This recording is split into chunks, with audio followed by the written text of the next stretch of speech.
Une autre expérience de pensée qu'on peut faire, c'est, vous regardez un lion à 100 mètres dans la savane, lui il vous a vu, ou vous l'avez vu. En fait, vous êtes une machine à pouvoir naviguer à travers des états potentiels biochimiques intérieurs, et vous savez que là, il y a un futur très très négatif qui va vous attraper et qui va être très désagréable. Donc vous allez tout faire pour éviter ça. Mais le lion, il n'existe pas pour vos cellules. En fait, il existe au moment où il vous a sauté dessus et il vous a mordu. Parce que là, il y a toute une série de réactions biochimiques qui se déclenchent, et là, il prend une vraie réalité tangible, concrète. Mais tant qu'il ne vous a pas mordu, ce lion, il n'existe pas.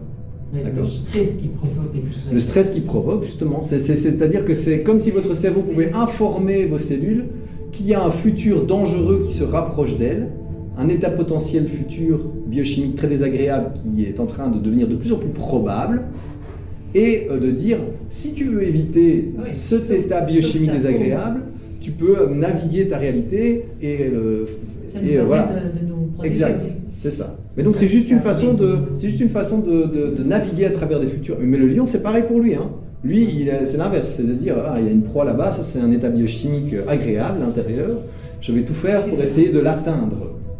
Mais donc il faut juste essayer de déconnecter ce qu'on voit, c'est pas la réalité en fait, c'est juste, on a bien besoin de créer des réalités pour savoir dans quel état on devrait être, sinon on ne saurait pas. Oui. Ok. Donc vous voulez dire que dans ce moment-là, si on est face à un lion, il vaut mieux... mais c'est bien.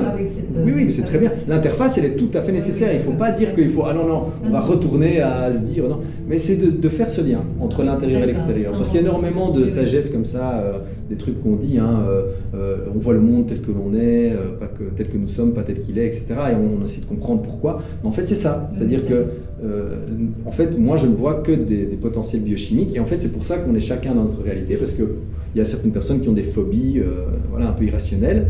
Mais pour elles, c'est des vrais états intérieurs qu'elles sont en train de vivre, qui ne sont pas juste c'est des vraies réactions qui se déroulent dans leur corps, et donc elles ne voient pas le monde tel que nous on le voit.